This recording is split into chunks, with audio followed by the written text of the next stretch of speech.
Well, hello everyone. I'm Dr. Robert Chan here at Marin Health Urology. Today I'm going to show you two easy ways on how to remove your Foley or urinary catheter at home. This is part of my series, Urology Made Simple.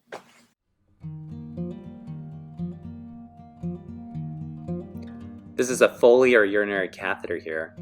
I'm putting a quarter next to it to give you an idea of how big the catheter is. If you want to know how to remove a Foley, it's important to know the different parts. This is the part that attaches to the syringe. This is the part that it drains into the Foley bag. And the tip is the part that goes into the bladder. You might go home with a Foley catheter after surgery, or if you go into urinary retention. This here is a bedtime urinary bag. I'm going to demonstrate how it attaches to the Foley catheter. The Foley catheter stays inside the bladder with a small balloon that's filled with sterile water. I'm going to show you in a second how we fill up the balloon using the syringe.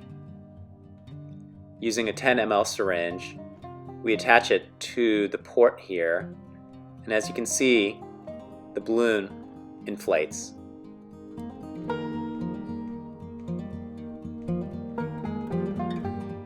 This is a model of the male prostate and bladder. As you can see, the Foley goes through the prostate and advances into the bladder, where we inflate the balloon. Oftentimes, as you can see, the balloon's fairly large, so it makes accidentally removing the Foley very difficult.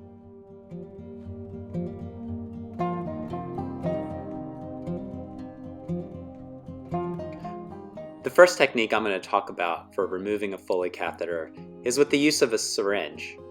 This here is a 10 milliliter syringe.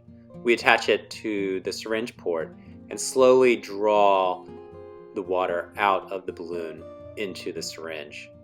What's really important is to just make sure that you get all the water out, because you don't want to pull the catheter out when you still have water in the balloon.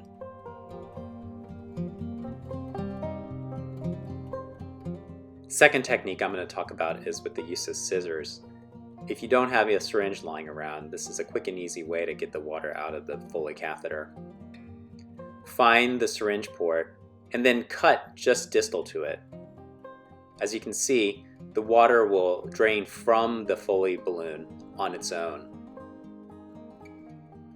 If you have any trouble removing your Foley catheter with these two techniques, just contact your healthcare provider. Thanks for watching. I hope this video made the process of removing a Foley catheter simple for you. If you'd like to watch more videos in the future, please subscribe below.